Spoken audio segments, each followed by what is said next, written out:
अस्सलामुअलैकुम, कैसे हैं आप सब। उम्मीद है आप सब ठीक होंगे। दौरा न्यूजीलैंड के लिए पाकिस्तान के T20 और ओडीआई स्क्वाड की अनाउंसमेंट हो गई है। ओडीआईज के कप्तान है मोहम्मद रिजवान, जो कि हमारे कप्तान हैं, और वाइस कप्तान है सलमान अली आगा। और T20s में सलमान अली आगा कप्तान है और शादाब खान की वापसी हुई है और वो हैं वाइस कप्तान T20s में। अगर पहले स्टार्ट लिया जाए तो मेरे लिए शॉकिंग था, मेरे लिए नहीं, आप सबके लिए शॉकिंग होगा कि सलमान अली आगा T20s में कप्तानी कर रहे हैं। हमने इससे पहले उनका टूर देखा जिसमें उन्होंने कप्तानी की थी, और उनकी कप्तानी कैसी थी, कप्तानी छोड़ दें, उनकी बैटिंग कैसी थी। उन्होंने बहुत स्ट्रगल किया। मैंने खुद सलमान को बैक किया था बैटिंग में T20s में, लेकिन वो उस तरह दिखा नहीं पाए। ठीक है, तो आप अगर वो दिखा नहीं पाए तो काफ़ी रिप्लेसमेंट है। लाजमी तो नहीं है ना कि एक प्लेयर को हर जगह तुन देना, हर जगह तुनना लाजमी होता है उस प्लेयर को। उसके ओडीआईज और टेस्ट में अगर वो अच्छा खेल रहा है तो T20s में लाजमी डालना है, उसकी गेम खराब करानी है। और अगर उसे परफॉर्मेंस अल्लाह ना करे, मैं दुआ करता हूँ वो परफॉर्मेंस करे, रन्स करे, लेकिन अल्लाह ना करे वो परफॉर्मेंस नहीं देता T20s में, जो कि उसका फॉर्मेट ही नहीं है, जो कि उसकी गलती ही नहीं है। उसमें अगर वो परफॉर्मेंस नहीं देता तो अवाम ने उसकी ओडीआई और टेस्ट की परफॉर्मेंस को भूल जाना। टेस्ट में बहुत अच्छा जा रहा है वो, ओडीआईज में भी बहुत अच्छा जा रहा है, बहुत अच्छा जा रहा है दोनों फॉर्मेट में, और इस वजह से आप उनको गालियां पड़वाने वाले हैं। उम्मीद है, दुआ है कि वो परफॉर्मेंस दें, लेकिन सलाम है जिन्होंने उनको कप्तान बनाया, सलाम, दोनों हाथों से सलाम है। शादाब खान वापस आए हैं, और शादाब खान की परफॉर्मेंस देखो, सबसे अच्छी चीज़ क्या होती है जब आप डोमेस्टिक को इज्जत देते हैं। जब आपसे रन्स नहीं होते ना तो आप डोमेस्टिक में जाते हैं। ठीक है, यही क्राइटेरिया था, और मैंने खुद कहा था कि शादाब डोमेस्टिक जाओ, बाबर आजम डोमेस्टिक जाओ, बाबर आजम डोमेस्टिक जाओ। मैंने खुद कहा था, मैं आपको पता है बाबर का कितना फैन हूं। तो शादाब ने वही किया जो करना चाहिए था, शादाब डोमेस्टिक गया है। बैटिंग से भी if I am not wrong तो 35-40 प्लस उसकी एवरेज थी बैटिंग में, और बॉलिंग में भी बहुत अच्छी इकॉनमी, बहुत अच्छी एवरेज और अच्छी विकेट्स ली थी। मुझे एग्जैक्ट नहीं याद, कायदे आजम ट्रॉफी उन्होंने खेली थी। उसके बाद वो T10 खेलने दुबई गए थे, वहां भी उन्होंने अच्छी बैटिंग की और बॉलिंग भी वहां अच्छी करवाई।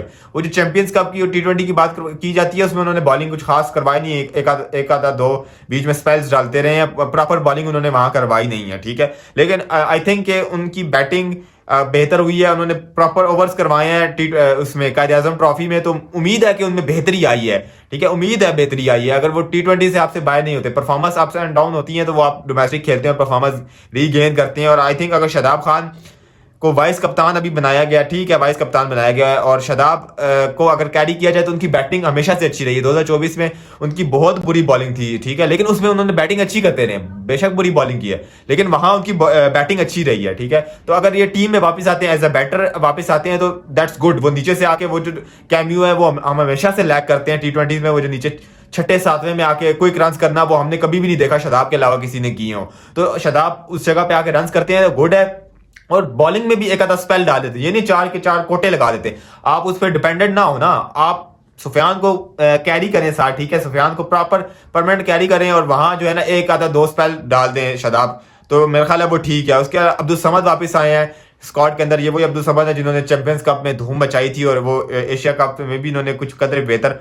हसन नवाज की एडिंग भी बहुत अच्छी है, बड़ा अच्छा बैटर है ये। मेरा ख्याल है वो इमामुल हक की टीम से ये खेलते रहे हैं। ये चैंपियंस कप T20 में बहुत अच्छी बैटिंग की, बहुत अच्छी और एग्रेसिव किस्म का ओपनर है ये। इसमें वो स्पार्क है जो हम लोग देखते हैं कि वो इंटेंट वाली, अभी वो प्रॉपर ग्रूम नहीं हुआ हुआ, लेकिन वो इसी तरह के आसान टूर्स करेगा। आसान टूर तो नहीं है, लेकिन इसी तरह के टूर्स करेगा तो वो ग्रूम होगा। और उम्मीद है कि हसन नवाज जो कि ऊपर से अगर साइम के साथ आ जाए तो मेरा ख्याल है बड़ा अच्छा साबित हो सकते हैं। उमर बिन यूसुफ की मैंने T20s में बैटिंग नहीं देखी, तो उसको मेरा ख्याल है वसूल में घसीट रहे हैं इधर। उसमें लॉन्गर फॉर्मेट में मैंने उसकी बैटिंग जरूर देखी है, लेकिन T20s में नहीं देखा। अगर ये साइम अयूब और हसन नवाज ऊपर से ओपनिंग करें अगर T20 में, तो मेरा ख्याल है ये बेहतरीन कॉम्बिनेशन हो सकता है। हारिस वन डाउन आ सकते हैं, ठीक है, अगर फखर को अगर आप इन फ्यूचर इंक्लूड करते हैं, फखर चौथे पे आ सकते हैं, तो ये आपका T20s का कॉम्बिनेशन बड़ा अच्छा बन सकता है। यंगस्टर है, इनमें स्पार्क है, ये अभी प्रॉपर प्लेयर नहीं है, मैं मान सकता हूँ इनके बड़े फेलियर्स आएंगे, हसन नवाज के बड़े फेलियर्स आएंगे, उसके बाद आप उमर बिन यूसुफ ले लें, उसके बड़े फेलियर आएंगे। और उस्मान खान को अगर उसकी ऊपर वाली पोजीशन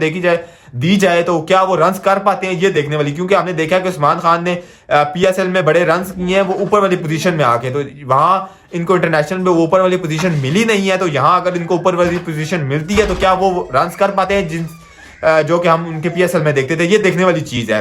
तो इन यंगस्टर्स के बड़े फेलियर्स आएंगे तो हमें as a team, as a nation इनको बड़ा बैक करना है, क्योंकि इन फ्यूचर ही ये हमें वो करके दे सकते हैं जो कि हमारे वो मतलब है कि सीनियर से नहीं हो पा रहा। सीनियर्स ने ट्राई किया लेकिन नहीं हो पा रहा, तो हम इन्हीं को बैक करेंगे तो ही इन फ्यूचर कुछ हो सकेगा। उसके अलावा ओडीआईज का आपका स्क्वाड ठीक है, आकिफ वापस आए ओडीआईज में, और अच्छा फहीम अशरफ की तो चैंपियंस ट्रॉफी में आ गए, तो अभी उनकी क्या परफॉर्मेंस, किस परफॉर्मेंस की बेस पे वो ओडीआईज में है।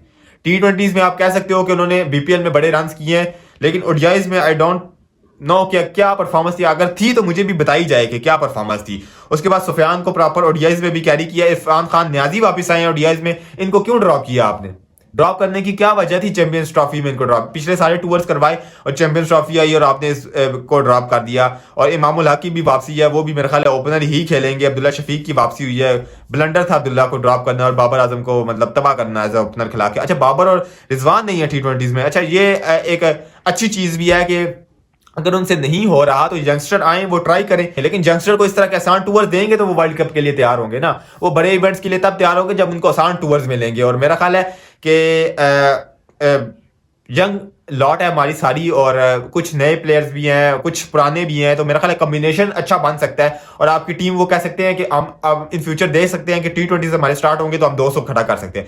मोहम्मद हारिस के लिए नेक ख्वाहिशात है, साइम अयूब आई नहीं है, पीएसएल में आएंगे तो मोहम्मद हारिस के लिए बड़ी नेक ख्वाहिशात है कि उनका वो कम बैक हो रहा है टीम के अंदर, और इन फ्यूचर वो मुझे कप्तानी भी करते नजर आएंगे। लेकिन कप्तानी के लिए जरूरी है ना कि आपकी टीम में होनी चाहिए, टीम में तो जगह बना लो मेरी जान हारिस, उसके बाद कप्तानी भी आप डिजर्व करते हो, लेकिन परफॉर्मेंस आपकी होनी चाहिए, कंसिस्टेंट चांस मिले हारिस को, और उम्मीद है कि वो परफॉर्म करे। बाकी ओडीआईस और टी20 का स्कोर बेहतर है, कुछ एक दो वो फहीम अशरफ वगैरह दो तीन मतलब है कि आप फैंस की वो भड़ास है कि वो क्यों है, अदरवाइज स्क्वाड आपका बेहतरीन है। और अभी इंडिया वर्सेस ऑस्ट्रेलिया चल रहा है, वो आप भी देखें मैं भी देख रहा हूँ। फी अमानिल्लाह, अगले वीडियो में मुलाकात होती है।